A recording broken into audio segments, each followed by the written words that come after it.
దేవునికి స్తోత్రములు. లైవ్లో యూట్యూబ్లో చూస్తున్న సహోదరి సహోదరులకు క్రీస్తునామంలో వందనములు. ప్రార్థన చేసుకుందాం.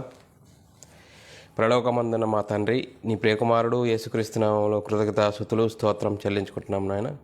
ఇంతవరకు సజీవ లెక్కలో ఉంచుకొని ఉదయకాల సమయంలో నీ సన్నిధిలో చేరి మరి ఈ బుధవారం రోజున బైబిల్ తరగతి నేర్చుకుని చుండగా ఆత్మ సంబంధమైన సంగతులతో సరిచూసుకొని మాలో ఉన్న లోపాలను సరిచేసుకొని వాక్యాన్ని గ్రహించుటకును, అనుసరించుటకును, ప్రకటించుటకు నీ కృపను అనుగ్రహించమని ముందున్న సమయం కూడా నీ చిత్తలకు పేపుతూ యేసుక్రీస్తు నామములో ప్రార్థన అడిగి వేడుకుంటున్నాం తండ్రి, ఆమెన్.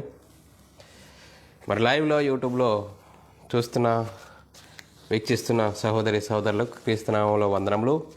మరి బైబిల్లోని ఆత్మనియమం ఏం సూచిస్తుందంటే దేవునికి కృతజ్ఞతాస్తుతులు స్తోత్రం చెల్లించాలి, సహోదరులమైన మనము ఒకరికొకరు వందనములు చెల్లించుకోవాలని బైబిల్లోని ఆత్మనియమము సూచిస్తుంది. దానిని మనం అనుసరిస్తూ ముందుకు సాగుదాం. మరి సహోదరులారా, మరి ప్రియులారా, మరి వాక్యం చెప్పబడుతుండగా ఒక వ్యక్తిని గురించి కానీ, ఒక సంస్థను గురించి కానీ, ఒక సంఘముని గురించి కానీ మాకే తెలుసు, మీకెవరికి తెలియదు అనే ఉద్దేశంతో మరి వాక్యం చెప్పట్లేదు. దయచేసి వాక్యంగా స్వీకరించవలసిందిగా క్రీస్తు ప్రేమను బట్టి బతిమాలు కొంచున్నాను. మరి ఈరోజు 21వ పాఠం సిటిహెచ్ క్లాస్ బైబిల్ తరగతి సర్టిఫికెట్ ఆఫ్ థియాలజీ 21వ క్లాసు. ధనవంతుడు లాజరు, ఇది కథ కాదు యథార్థ గాథ. మరి ధనవంతుడు లాజరు, ఇది కథ కాదు యథార్థ గాథ. మరి ప్రియులారా, ఈ రోజుల్లో మనము నేర్చుకున్నటువంటి అంశము గురించి ఒకసారి పరిశీలిస్తే ధనవంతుడు లాజరు, ఇది కథ కాదు యథార్థ గాథే అనే సంగతి మనము నేర్చుకుందాం. ప్రియులారా, మనము ఈ అంశమును ఎందుకు నేర్చుకోవడానికి ప్రయత్నం చేస్తున్నాము అంటే, చాలామంది ఈ ధనవంతుని గురించిన సంగతి ఒక కథ అని లేకపోతే ఒక ఉపమానమని చెప్పేటువంటి పరిస్థితి సోదరులారా. మరి అయితే ఈ సంగతిని మరి వింటున్నటువంటి మనము మరి కూడా ఇలాంటి ఎన్నో సందర్భాలు, ఎన్నో మరి కథ అని, ఉపమానమని విన్న సంగతులు ఉంటాయి, ప్రకటించిన సంగతులు ఉంటాయి. కాబట్టి మరి వాక్యాన్ని చూసి వాక్యానుసారంగా మరి ఉన్నదాన్ని బట్టి వాక్యానికి లోపడదాం, భయపడదాం మరి ప్రియులారా. కాబట్టి మరి ప్రియులారా, మరి యేసుక్రీస్తు గారు చెప్పినటువంటి ఇది యథార్థ గాథ, ఇది యథార్థ గాథ, ఇది ఉపమానము కాదు అని మనము గుర్తించవలసిన అవసరము ఎంతైనా ఉంది ప్రియులారా. మరి లూకాసు వార్త 16వ అధ్యాయంలో 19వ వచనం నుంచి 31వ వచనం వరకు, 16వ అధ్యాయము 19వ వచనం నుంచి 31వ వచనం వరకు మనము చదువుకున్నట్లయితే ప్రియులారా, మరి పూర్తిగా మనకు ఈ అంశం అనేది మనకు అర్థమవుతుంది ప్రియులారా. 16వ అధ్యాయము 19 నుంచి మరి 31వ వచనం వరకు చదువుకుందాం ప్రియులారా.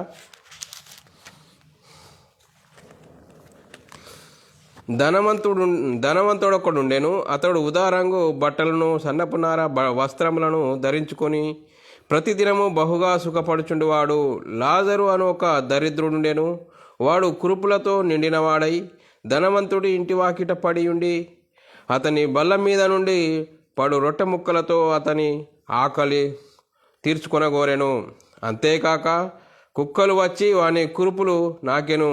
ఆ దరిద్రుడు చనిపోయి దేవదూతల చేత అబ్రామురమున ఆనుకొనబడెను. ధనవంతుడు కూడా చనిపోయి పాతి పెట్టబడెను. అప్పుడు అతడు పాతాళంలో బాధపడుచు కన్నులెత్తి దూరం నుండి అబ్రామును, అతని రొమ్మునున్న లాజరును చూసి, తండ్రివైన అబ్రామా, నాయందు కనికరపడి తన వేలుకొనను నీళ్లలో ముంచి నా నాలుకను చల్లార్చుకొనుటకు లాజరును పంపుమని నేను ఈ అగ్నిజ్వాలలో యాతన పడుచున్నానని కేకలు వేసి చెప్పెను.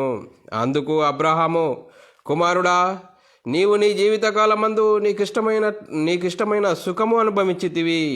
అలాగుననే లాజరు కష్టము అనుభవించనని జ్ఞాపకం చేసుకొనుము.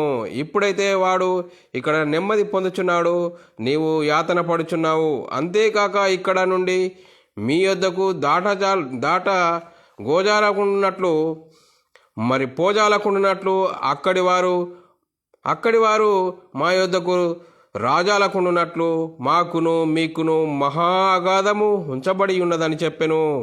అప్పుడు అతడు, తండ్రి, అలాగైతే నాకు 5 సహోదరులున్నారు.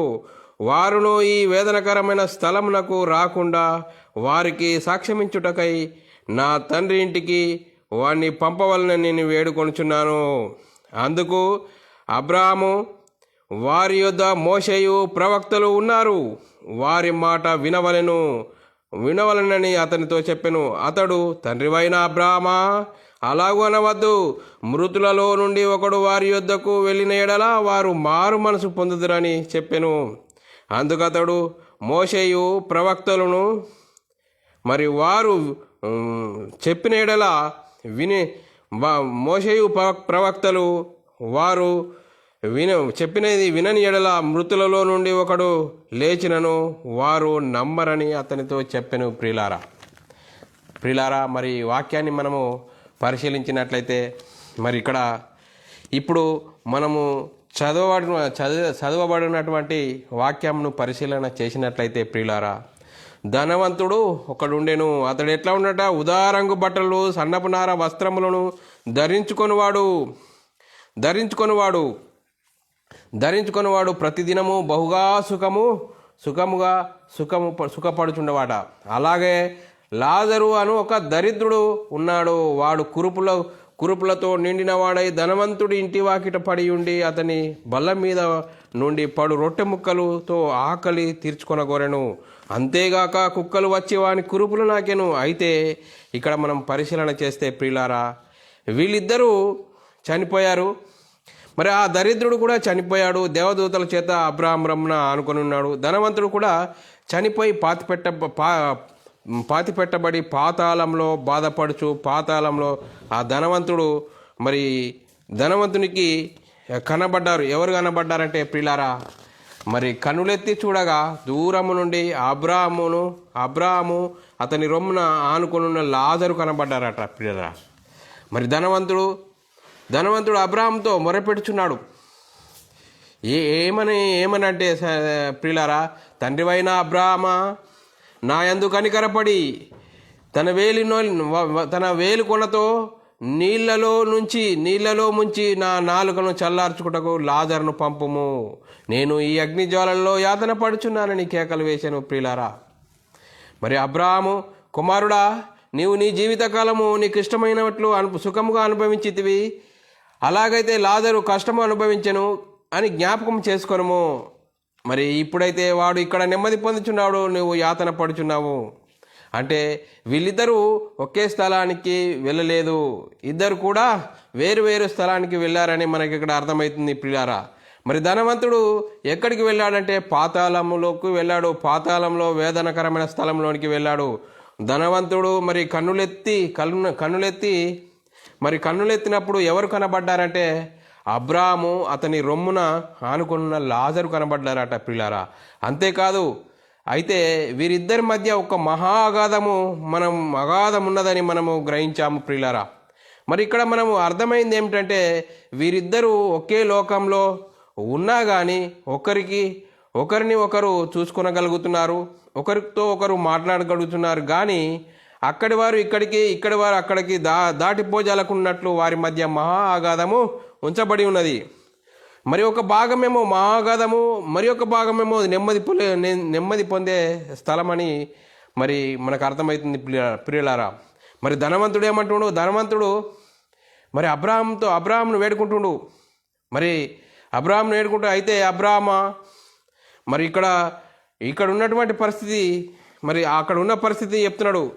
మరి అబ్రాహామును వేడుకుంటే మాకును మీకును అగాధం ఉంచబడి ఉన్నది అని చెప్పాను. మరి ధనవంతునికి అర్థమైంది ఏంటంటే, మరి నేను ఇక్కడ వేదనకరమైన స్థలంలోనికి వచ్చాను, అంటే నీటి చుక్క కూడా నా నాలుక చల్లార్చుకోవడానికి వెసులుబాటు లేని ప్రదేశానికి నేను వచ్చానని మరి అక్కడ అర్థమైపోయింది ప్రియులారా. మరి ధనవంతుడు ధనవంతుడు ఏమంటున్నాడంటే, సరే మరి బాగానే ఉంది, మరి ఈ వేదనకరమైన స్థలమును మరి తప్పది, నాది తప్పటట్లేదు, కానీ ఇంకొక రిక్వెస్ట్ అని ఏమంటుందంటే, అయితే నాకు భూమి మీద 5 సహోదరులు ఉన్నారు, నాకు 5 సహోదరులు ఉన్నారు. మరి ఆ 5 సహోదరులు కూడా నాలాగే ఈ వేదనకరమైన స్థలానికి రాకుండా ఉండాలంటే ఇదిగో ఈ లాజరును నా తండ్రి ఇంటికి పంపుము. ఎందుకంటే మరి ఈ లాజరును చాలా గుర్తుపడతారు వాళ్ళు. ఎందుకంటే మా ఇంటి పక్కనే బల్ల మీద నుండి రొట్టె ముక్కలతో కడుపు నింపుకునేవాడు. వాడినంటే చాలా మరి గుర్తుపడతారని ఏమంటుండు సాక్ష్యము. మరి ఇదిగో మీ అన్న మరి అబ్రాహాం ఏమంటుడు, మీ అన్న పొజిషన్ బాగలేదు, మరి లాజరును పంపి ఏం చెప్పమంటుడు, మీ అన్న పొజిషన్ బాగలేదు, ఉదారంగు బట్టలు సన్నపు నార వస్త్రములు ధరించుకొని మరి బహుగా సుఖపడుచుండేవాడు, వారు చనిపోయిన తర్వాత అతడు అగ్ని జ్వాలలో వేదన పడుచున్నాడు అని చెప్పడానికి, మరి ఆ వేదనకరమైన స్థలానికి రాకుండా మరి చెప్పడానికి లాజరును పంపుము. ఈ వేదనకరమైన స్థలానికి రాకుండా సాక్ష్యం ఇచ్చుటకు లాజరును పంపుము, అప్పుడు పంపితేనే వాళ్ళు వింటారు అని అంటుండు. అప్పుడు అబ్రాహాం గారు ఏమంటుండు, అబ్రాహాం గారు మరి వారి యొద్ద, అంటే ధనవంతుడు లాజరు చనిపోయిన తర్వాత ధనవంతుడు వేదనకరమైన స్థలానికి వెళ్ళాడు, లాజరు నెమ్మది పొందే స్థలానికి వెళ్ళాడు. ప్రియులారా, మరి భూమి మీద కొంతమంది పరిచర్య జరిగిస్తున్నారట, భూమి మీద పరిచర్య జరిగిస్తున్నారు. అందుకు అబ్రాహాము వారి యొద్ద మోషేయు ప్రవక్తలు ఉన్నారు, వారి మాట వినవలెనని అతనితో చెప్పాను. మరి ఇలాంటి వారు నాకు చాలా చెప్పారు, ధనవంతుడు అంటుండు, ఇలాంటి వారు నాకు చాలా చెప్పారు నేను భూమి మీద ఉన్నప్పుడు, మరి నేను వినలేదు. మరి కాబట్టి నేను ఇక్కడికి వచ్చాను, నేను వినలేదు. ఎంతోమంది చెప్పారు నాకు, కానీ నన్ను సన్నపు నార వస్త్రాలు రోజు సుఖపడుతుండేవాడిని, ఎవరి మాట వినక నా పొజిషన్ ఇక్కడికి వచ్చేసింది. కాబట్టి వాళ్ళు కూడా ఎవరి మాట వినరు, ఎందుకంటే వాళ్ళు కూడా అంత ముదురులే, నాలాగనే వాళ్ళు కూడా ముదురులే. వాళ్ళు ఎవరి మాట వినరు. వాళ్ళు ఎలాంటి వారంటే, మృతులలో నుండి ఒకడు వారి యొద్దకు వెళ్ళిన ఎడల వారు మారు మనసు పొందుదరని చెప్పాను. మరి చూడండి ప్రియులారా, ఆ ధనవంతుడి యొక్క అనుభవం చూడండి, ఎలాంటి చెప్తున్నాడు అనుభవము, ఎలాంటి అనుభవం ఉందో చూడండి ప్రియులారా.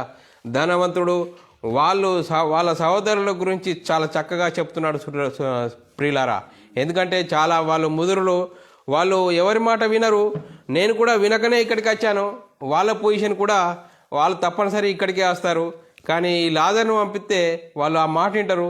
మృతులలో నుండి ఒకడు లేచి చెప్తేనే తప్ప బ్రతుకుచున్న వారు చెప్తే వినేవారు గారు అని చాలా చక్కగా చెప్తున్నాడు ప్రియులారా. మరి ఆ లాజరును పంపితేనే వాళ్ళు వింటారు అని చెప్తున్నాడు సహోదరులారా.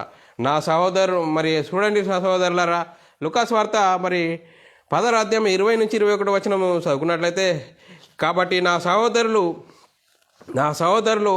లాజరును గుర్తుపడతారు, మరి ఇంకెవరు వెళ్ళినా గుర్తుపట్టరు, కాబట్టి లాజరును పంపించుము అని చెప్తున్నాడు ప్రియులారా. అప్పుడు అబ్రాహాం చెప్తున్నాడు, మోషేయు ప్రవక్తలు చెప్పిన మాట వారు వినని ఎడల మృతులలో నుండి ఒకడు లేచినను వారు నమ్మరని అతనితో చాలా స్పష్టంగా చెప్పినటువంటి సంగతి మనకి ఇక్కడ చూస్తున్నాం ప్రియులారా.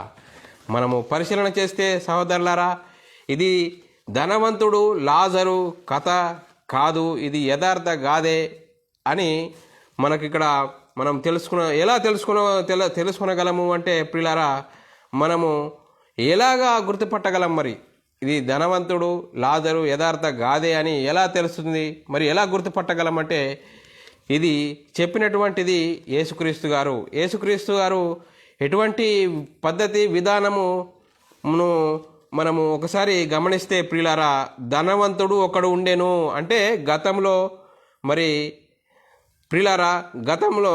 ధనవంతుడు ఒకడు ఉండెను అంటే గతంలో ఉన్నాడు. ఇది కథ కాదు కానీ ఉపమానం కాదు. ధనవంతుడు లాజరు జీవించే విధానం గురించి లూకాసు వార్తలో 16వ అధ్యాయం 19 నుంచి 31 వచనం వరకు మనం చదువుకున్నాం కదా ప్రియులారా. సహోదరులారా, మరి ఇటువంటి వచనాలు మరి 19 నుంచి 31 వచనాల్లో మరి వచనం వరకు మనము ఉన్నటువంటి వచనాల్లో యేసుక్రీస్తు గారు చాలా స్పష్టంగా తెలియజేశారు. ధనవంతుడు అగ్ని జ్వాలలలో యాతన పడుచున్నాడు. మరి యాతన పడుచున్న కాలంలో భూమి మీద ఎవరు జీవిస్తున్నారంటే ధనవంతునితో 5 సహోదరులు ఉన్నారు. వారు ఇంకా జీవించే ఉన్నారు వారు ఆ టైంలో.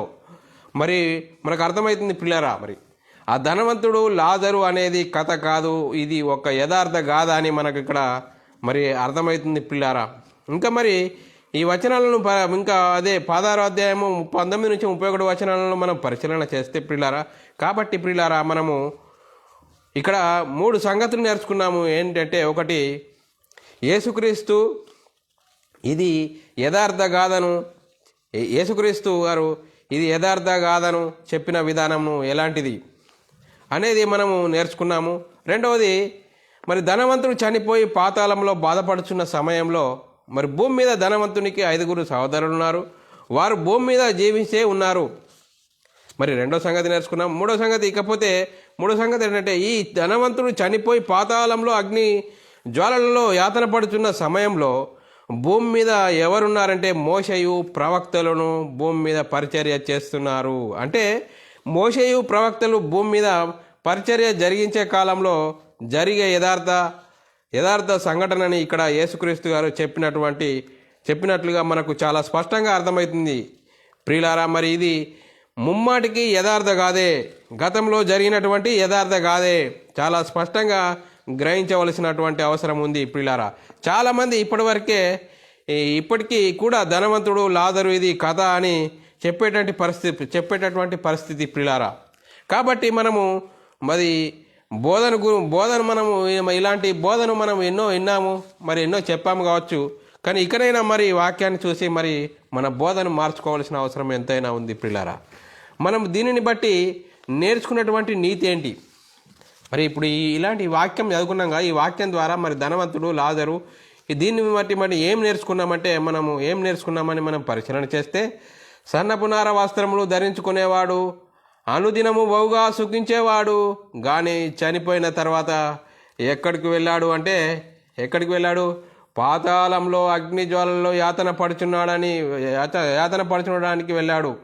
మరి దరిద్రుడు జీవించి ఉండగా ఈ భూమి మీద ఎలాంటి పరిస్థితిలో ఉన్నాడు అంటే, కురుపులతో ఉండేవాడు. ధనవంతుడి ఇంటి వాకిట ఉండి అతని బల్ల మీద నుండి పడిన రొట్టె ముక్కలు తన ఆకలి తీర్చుకునేవాడు. కుక్కలు వచ్చి వాని కురుపులు నాకిన ప్రియులారా. మరి ఒకసారి ఆలోచించండి, చనిపోయిన తర్వాత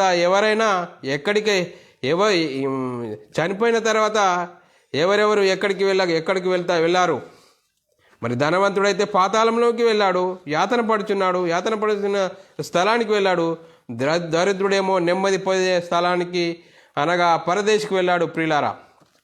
అయితే ఇక్కడ మనము పరిశీలన చేస్తుంటే మనకు రక్షణ అనేది ధనాన్ని బట్టి వచ్చేది కాదు ప్రియులారా. రక్షణ అనేది ధనాన్ని బట్టి వచ్చేది కాదు. ఎవరైతే దేవుని నీతిని జరిగిస్తారో వారికి ధనము ఉన్నా ధనము లేకపోయినా దేవుని చిత్తం జరిగించినట్లయితే వారిని మాత్రమే దేవుడు యాక్సెప్ట్ చేస్తాడు. వారిని మాత్రమే దేవుడు నీతిమంతులుగా తీరుస్తాడు. వారిని మాత్రమే నిత్య జీవానికి వారసులుగా చేస్తాడు. యోగ్యులుగా ఎంచబడతారు అనేది మనం ఇక్కడ గ్రహించవలసినటువంటి అవసరం ఉంది ప్రియులారా. ఇదిగో ధనవంతులారా, మీ మీదికి వచ్చేటి యాకోబు రాసిన పత్రికలో మరి 5వ అధ్యాయం 1 నుంచి 3 వచనాలు చదువుకున్నట్లయితే ప్రియులారా, ఇదిగో ధనవంతులారా, మీ మీదికి వచ్చేటి ఉపద్రవమును గురించి ప్రాలాపించి ఏడువుడి. మీ ధనము చెడిపోవును, మీ వస్త్రములు చిమ్మటలు కొట్టునవాయను, మీ బంగారము మీ వెండి తుప్పు పట్టి వాటి మీద సాక్ష్యముగా ఉండి అగ్ని వలె మీ శరీరములను తినివేయును, అంత్యదినముల ధనమును కూర్చుకొంటిరి ప్రియులారా. చూడండి, మరి ధనవంతులను గురించి యాకోబు రాసిన పత్రిక 5వ అధ్యాయం 1 నుంచి 3 వచనాల్లో ధనమును గురించి, మీ ధనము మరి చెడిపోవును, మరి తుప్పు పట్టిన తుప్పు మీ మీద సాక్ష్యము ఉండును, అంత్యదినంలో మీరు ధనము కూర్చుకుంటురి ప్రియులారా. మరి దేవుడు మనల్ని ఈ లోకానికి ఎందుకు పంపాడు అంటే, ఏదో మరి ధనాన్ని సమకూర్చుకోవడానికి కాదు. ఎందుకంటే ఉగ్రత దినము ఆస్తి అక్కరకు రాదు, నీతి మరణం నుండి రక్షించును ఉగ్రత దినము ఆస్తి అక్కరకు రాదు, నీతి మరణం నుండి రక్షించును. ధనవంతుడు జీవించిన కాలంలో ధనాన్ని సంపాదించుకున్నాడు, ధనవంతుడిగా పిలువబడ్డాడు. అంటే వాడి ఆయన పొజిషన్ ఎక్కడికి వెళ్ళిపోయింది? ధనవంతుడిగా పిలువబడ్డాడు, కానీ దేవుని కోసం బ్రతకక ధనవంతుడిగా పిలువబడ్డాడు. ఆయన పొజిషన్ ఎక్కడికి వెళ్ళిపోయింది? మరి పాతాళంలోకి వెళ్ళి అగ్ని, మరి పాతాళంలో వేదనకరంలోనికి వెళ్ళిపోయాడు. అందుకంటే ప్రియులారా, మనం పరిశీలన చేస్తే అంత్యదినమున కూడా ధనాన్ని పోగు చేసుకున్నటువంటి పరిస్థితి. ఈ రోజుల్లో నీవు ధనాన్ని పోగు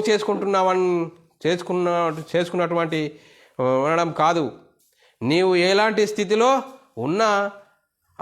ఉన్నావు అనేది ముఖ్యం కాదు. ఈ భూమి మీద జీవించిన కాలంలో నీ గురి ఏమిటి? నీవు పరదేశికి వెళ్ళాలి, ఆ తర్వాత యేసుక్రీస్తు వచ్చినప్పుడు పరలోకం వెళ్ళాలి. మరి భూమి మీద సుఖంగా జీవించి భోగాసక్తులై వద దినమందు మరి నీ హృదయంలో పోషించుకుంటురి. యాకోబు రాసిన పత్రిక 5వ అధ్యాయం 5వ వచనంలో రాయబడ్డది. ప్రియులారా, భూమి మీద సుఖంగా జీవించి భోగాసక్తులై వద దినమునందు మీ హృదయములను పోషించుకుంటురి. ఈరోజు కూడా భూమి మీద చాలామంది భోగాసక్తులై నాకు ధనం ఉంది పర్వాలేదు అనుకుంటున్నటువంటి పరిస్థితి. మరి ఈ ధనము అనేది పరలోకానికి ఒక యోగ్యత మాత్రం కాదు. ధనవంతులై ఉంటేనే పరలోకం వెళ్తాము అనేది వట్టి భ్రమ. మరి ధనవంతులై ఉంటేనే పరలోకం వెళ్తాము అనేది వట్టి భ్రమ. ఎందుకంటే ఒకని కలిమి విస్తరించుట వాని జీవమునకు మూలము కాదు. మూలం కాదు అంటుంది ప్రియులారా. మరి మీరు ఏ విధమైన లోభమునకు ఎడమీయక జాగ్రత్తగా ఉండుడి. లూకాసు వార్తలో సహోదరులారా, మరి 12వ అధ్యాయం 15వ వచనం, ఒకని కలిమి విస్తరించుట వాని జీవమునకు మూలం కాదు. మరి ఈ లోకంలో ప్రియులారా, ఈ లోకంలో ధనాన్ని సంపాదించినంత మాత్రాన పరలోకం వెళ్తామనడం కాదు. మరి ప్రియులారా, ఒక మనుషుడు మత్తయి వార్త 10వ అధ్యాయం 26వ వచనంలో ఒక మనుషుడు లోకమంతా సంపాదించుకొని తన ప్రాణం పోగొట్టుకుంటే తనకేమి ప్రయోజనము? చూడండి పిల్లరా, మరి లోకమంతా సంపాదించుకొని తన ప్రాణంను పోగొట్టుకుంటే ఏం ప్రయోజనం అంటే ఏమి ప్రయోజనం లేదు ప్రియులారా. మరి ఏమి తిందమా, ఏమి త్రాగుదమా, ఏమి ధరించుకుందామా అనే ఆలోచన ఉందా? మరి అలాంటి ఆలోచనను మరి ఇకనైనా వాక్యంను బట్టి మరి ఇది కాదు. మరి భూమి మీద ఉన్నంత వరకు మనము దేవుని కోసం బ్రతకాలి. దేవుని కోసము పాటుపడినప్పుడే మరి పరలోకము మన గురి పరలోకం. మరి వాక్యానుసారంగా భూమి మీద జీవించి దేవుని ఇష్టాన్ని భూమి మీద నెరవేర్చాలి, దేవుని చిత్తాన్ని జరిగించాలి అనేది ఆలోచన ఎంతమంది కలిగి ఉన్నాము? మరి అలాంటి ఆలోచన కలిగి ఉండాలి ఇకనైనా మనము. ఇది మనం గ్రహించవలసిన అవసరము, మరి ఆలోచించవలసినటువంటి పరిస్థితి ప్రియులారా. కాబట్టి తన ప్రాణమును రక్షించుకున్న గోరువాడు దానిని పోగొట్టుకును, నా నిమిత్తము తన ప్రాణమును దక్కించుకొను.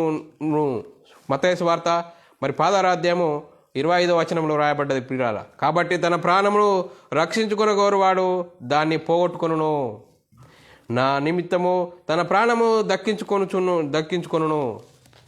మరి యేసుక్రీస్తు సువార్తను గురించి మరి మన ప్రాణము పోయినా పర్వాలేదని మనము సువార్త నిమిత్తము పనిచేస్తే మనము ప్రాణాన్ని దక్కించుకుంటాం. మన ప్రాణం ఇక్కడనే మనం సుఖంగా జీవించాలనుకుంటున్నామా? మరి పాతాళం అనేది పోతామని వాక్యం చాలా స్పష్టంగా చెప్తుంది ప్రియులారా. మరి ఇప్పుడు పరిశుద్ధాత్మని బోధన గురించి మనం ఆలోచించుదాం ప్రియులారా. పరిశుద్ధాత్మని బోధలో ఏం చెప్పబడ్డది? మనము ధనమును కలిగి ఉండడం గొప్ప కాదు. ఈ లోకంలో దరిద్రతతో ఉన్నా సరే విశ్వాసమందు భాగ్యవంతులనుగా తనను ప్రేమించే వారికి వాగ్దానం చేసిన రాజ్యానికి వారసులుగా దేవుడు చేస్తాడని మరి వాక్యం సెలవిస్తుంది పిల్లారా. మరి ఈ లోకంలో మనం దరిద్రులమై ఉన్నాను, విశ్వాసమందు మరి మనల్ని భాగ్యవంతులుగా చేస్తారని, ఆయన ప్రేమించిన వారిని రాజ్య నివాసులుగా చేస్తారని వాక్యము సెలవిస్తుంది పిల్లారా. మరి ఎలాంటి స్థితిలో ఉన్నాం మనల్ని మనము వాక్యంను బట్టి మరి ఆలోచించుకోవాల్సిన అవసరం ఎంతైనా ఉంది పిల్లారా. మరి 1 కొరింథీయులకు రాసిన పత్రిక 6వ అధ్యాయము ప్రియులారా, మరి ఘనతల వలనను సుకీర్తి దుష్కీర్తుల వలన దేవుని పరిచారకులమై ఉండి అన్ని పరిస్థితులను మమ్మను మేము మెప్పించుకొనుచున్నాము. చూడండి ప్రియరా, ఘనతన వలనను సుకీర్తి దుష్కీర్తుల వలన దేవుని పరిచారకులమై ఉండి అన్ని పరిస్థితుల్లో మమ్మను మేము మెప్పించుకుంటున్నామని కొరింథీ సంఘానికి పౌలు గారు రాస్తున్నాడు పిల్లరా. మరి ఈ లోకంలో దరిద్రులైన వారిని భాగ్యవంతులుగా దేవుడు ఎంచుతాడంటే మరి ఈ లోకంలో మనం దరిద్రులమైన అని దేవుని కోసం బ్రతకాలి. దేవుని కోసం బ్రతికితే దేవుడున్న రాజ్యానికి మరి వారసులుగా చేస్తాడని వాక్యము సెలవిస్తుంది పిల్లరా. ఈ లోకంలో జీవించిన కాలము ఏ ధనాన్ని సంపాదించుకోవాలి. మరి ఈ లోకంలో మనము జీవిస్తున్నాము. ఈ లోకంలో ఉన్నప్పుడు ఏ ధనాన్ని సంపాదించుకోవాలంటే సత్క్రియలు అనే ధనాన్ని సంపాదించుకోవాలి. ధనవంతుల వారిని గురించి మనం ఆలోచిస్తే ధనము కలిగి ఉండుట పాపం కాదు. మరి ధనం కలిగి ఉండుట పాపం కాదు, నేరం కాదు. మరి ధనము కలిగి ఉన్న ధనాన్ని ఎలా ఉపయోగించుకోవాలో తెలుసుకోవడానికి మరి మనం ప్రయత్నం చేద్దాం ప్రియులారా. మొదటి తిమోతి రాసిన పత్రిక 6వ అధ్యాయము మరి 17 నుంచి 19 వచనాలు చదువుకున్నట్లయితే, మొదటి తిమోతి 6వ అధ్యాయం 17 నుంచి 19 వచనాలు చదువుకున్నట్లయితే, ఈహమందు ధనవంతులై గర్విష్ఠులు కాక అస్థిరమైన ధనమందు నమ్మిక ఉంచి సుఖముగా అనుభవించుటకు సమస్తమును మనకు ధారాళముగా దయచేయు దేవుని అందే నమ్మిక ఉంచుడని ఆజ్ఞాపించుము. దేవుని అందే నమ్మిక ఉంచాలి, ధనం మీద నమ్మకం ఉంచద్దని వాక్యం ఎంత స్పష్టంగా చేరవేస్తుంది ప్రియులారా. 18వ వచనం, వారు వాస్తవమైన జీవమును సంపాదించుకుని నిమిత్తము రాబో కాలంలో మంచి పునాది తమ కొరకు వేసుకొనుచు మేలు చేయువారును సత్క్రియలను ధనము ఇతరులకు పాలిచ్చువారునై ఉండవాలని వారికి ఆజ్ఞాపించుము. చూడండి, సత్క్రియలు అనే ధనమును మరి సంపాదించుకోవాలని వాక్యం ఎంత చక్కగా సెలవిస్తుంది ప్రియులారా. మరి ఎలాంటి పరిస్థితిలో ఉన్నాం? ఇకనైనా మరి వాక్యాన్ని విని వాక్యంకు లోబడి మరి సత్క్రియలు అనే ధనమును కలిగి ఉండడానికి మనము ప్రయత్నం చేయవలసిందిగా మరి వాక్యం సెలవిస్తున్న ప్రకారం మనం ముందుకు సాగుదాం ప్రియులారా. అలాగే హెబ్రీయులకు రాసిన పత్రిక 10వ అధ్యాయం 34వ వచనం చదువుకున్నట్లయితే, ఏలైనగా మీరు ఖైదులో ఉన్న వారిని కరుణించి మీకు మరి శ్రేష్టమైనది స్థిరమైనది స్వాస్థ్యం ఉన్నదని ఎరిగి మీ ఆస్తి కోల్పుటకు సంతోషంగా ఒప్పుకుంటురి. చూడండి, హెబ్రీయులకు రాసిన పత్రికలో హెబ్రీయులకు మరి పౌలు గారు చెప్తున్నారు, వాళ్ళ ఆస్తి కోల్పటకు సంతోషంగా ఒప్పుకున్నారట. ఎందుకో ఈ భూమి మీద మనము స్వార్థ నిమిత్తము మన ఆస్తిని ఖర్చు పెడితే పరలోకంలో మరి ధనము చేకూరుతుందని మరి వాక్యం ఎంత సంతోషంగా ఒప్పుకున్నారట ప్రియులారా. మరి మనం ఎలా ఉన్నాము? మనమే మరి వాక్యమును బట్టి మనం పరిశీలన చేసుకోవాల్సిన అవసరం ఎంత ఉంది. కాబట్టి ప్రియులారా, మనము కలిగి ఉన్న ధనము దేనికోసము సంపాదించాలంటే దేవుని కోసం దేవుని కోసం సంపాదించాలని వాక్యం సెలవిస్తుంది ప్రియులారా. మరి ఆత్మల గురించి సంపాదించాలి. దేవుని కోసము ధనవంతులము కాక మనము చేయవలసిన పని ఏమిటంటే అనేక ఆత్మలను రక్షించాలనే అవసరము ఎంతైనా ఉంది ప్రియులారా. అనేక ఆత్మలను మనము రక్షించాలి ప్రియులారా. అందుకే పౌలు గారు చెప్తున్నటువంటి మాట ఏంటంటే ప్రియులారా, 2 కొరింథీయులకు రాసిన పత్రిక 12వ అధ్యాయము 15వ వచనము చదువుకున్నట్లయితే, 2 కొరింథీయులకు రాసిన పత్రిక 12వ అధ్యాయం 15వ వచనం చదువుకున్నట్లయితే, కాబట్టి నాకు కలిగి ఉన్న యావత్తు మీ ఆత్మల కొరకు బహు సంతోషంగా వేపరిచేదను, నన్ను నేను వేపరుచుకునేదను. చూడండి పిల్లలారా, పౌలు గారు ఎంత సంతోషంగా ఎంత దేవుని కోసం త్యాగశీలిగా మరి చెప్తున్నాడు. మరి మనం అలా ఉండాలని వాక్యం కూడా మరి చెప్తున్నాడు. మరి అలా ఉండడానికి మనం ప్రయత్నం చేద్దాం పిల్లరా. కాబట్టి నాకు కలిగిన యావత్తు మీ ఆత్మల కొరకు బహు సంతోషంగా వేపరిచేదను, నన్ను నేను వేపరుచుకోదేను. మరి ఇలాంటి మరి వాక్యానికి మనం లోబడదాం, భయపడదాం. వాక్యం ప్రకారంగా ఇకనైనా మనం బ్రతుకులను సరి చేసుకుందాం ప్రియులరా. అలాగే అపోస్తల కార్యంలో 20వ అధ్యాయం 24వ వచనంలో ఇంకా మరి చదువుకున్నట్లయితే, అయితే దేవుని కృపా సువార్తను గురించి సాక్ష్యం ఇచ్చుటయందు నా పరుగు నేను ప్రభువైన యేసు వలన పొందిన పరిచర్యను తుదమట్టు ముట్టింపవలనని నా ప్రాణం నాకెంత మాత్రము ప్రియమైనదిగా ఎంచుకొనలేదు. చూడండి పిల్లరా, మరి మనం అలా చెప్పడానికి మనకు మనసున్నదా? అలాంటి ధైర్యం కలిగి ఉన్నామా ప్రియులారా? మన ప్రాణంను మనకు ఎంత మాత్రము ప్రియమైనదిగా ఎంచుకొనలేదట ప్రియులారా. ఎలాంటి స్థితిలో ఉన్నాము? మరి ఇకనైనా వాక్యంను బట్టి మనల్ని మనం సరిచేసుకుందాం ప్రియులారా. అలాగే 2 తిమోతియులకు రాసిన పత్రిక 4వ అధ్యాయము 5 నుంచి 8 వచనాలు చదువుకున్నట్లయితే, అయితే నీవు అన్ని విషయములందు మితముగా ఉండుము, శ్రమపడుము, సువార్థికునిగా పనిచేయము, నీ పరిచర్యను సంపూర్ణంగా జరిగించుము. నేనెప్పుడు ప్రాణార్పణముగా పోయబడుచున్నాను, నేను వెడలిపోవు కాలం సమీపమై ఉన్నది. మరి మంచి పోరాటం పోరాడి తిని నా పరుగు కడముట్టించి తిని విశ్వాసము కాపాడుకుంటే ఇక మీదట నా కొరకు నీతి కిరీటం ఉంచబడి ఉన్నది. ఆ దినము నీతిగల న్యాయాధిపతి అయిన ప్రభువు అది నాకు తన ప్రత్యక్షతను ఆపేక్షించు వారందరికీ అనుగ్రహించును. చూడండి ప్రియులారా, పౌలు గారు ఎంత చక్కగా కష్టపడి దేవుని వాక్యాన్ని తుదముట్టించడమే మరి ఆధారంగా ఉంటూ మరి నేను పని చేశాను, నాకు జీవ కిరీటం ఉంచబడిన అని ధైర్యంగా చెప్పగలుగుతున్నాడు. ప్రియులారా, మరి మనం ఎలాంటి పరిస్థితిలో ఉన్నాము? మరి మన కోసమే ధనం కూర్చుకుంటున్నామా? దేవుని కోసం ఖర్చు పెట్టి దేవుని ఆ పరలోక విషయంలో సువార్త నిమిత్తము ఆత్మల నిమిత్తము ఖర్చు పెట్టి మనము ఉన్నామా? ఎలాంటి స్థితిలో ఉన్నాం ప్రియులారా? మరి ప్రాణార్పణగా పోయబడేటువంటి పరిస్థితి ఉండాలి ప్రియులారా. మన ప్రాణార్పణంగా సువార్తని ప్రాణార్పణంగా పోయబడేటువంటి పరిస్థితి ఉండాలి ప్రియులారా. కాబట్టి ప్రియులారా, ఆలోచించవలసిన అవసరం ఉంది ప్రియులారా. ఈ ధనమునందు మనసు ఉంచవద్దు. ఈ ధనము అస్థిరమైనటువంటిది. మరి దేనిని సంపాదించుకోవాలంటే స్థిరమైన కలిమి రాబో కాలానికి మంచి పునాది వేసుకోవాలన్నటువంటి అవసరం ఉంది. కాబట్టి ఇప్పుడు మనము చాలా జాగ్రత్తగా ఆలోచించాలి. ధనవంతుడు చనిపోయి పాతాళంలో అగ్ని జ్వాలల్లో మరి యాతన పడుచున్నాడు ప్రియులారా. మరి కాలం సంకుచితమై ఉన్నది. ఈ లోకం నటన గతించిపోవచ్చున్నది. వచ్చువాడు ఆలస్యం చేయకుండా వచ్చును. మరి మనము పోయే కాలము కానీ ఆయన వచ్చే కాలము కానీ సమీపముగా ఉన్నది. మనము రేపటి వారం కాదు, నిన్నటి వారమే. కాబట్టి ప్రియులారా, ఈ లోక నటన గతించుచున్నది. ఇదిగో న్యాయాధిపతి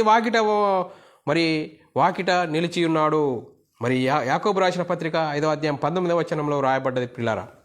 ఇదిగో మరి న్యాయాధిపతి వాకిట నిలిచి ఉన్నాడు, లోక నటన గతించుచున్నది. ప్రియులారా, మరి ఎలాంటి పరిస్థితిలో ఉన్నాం?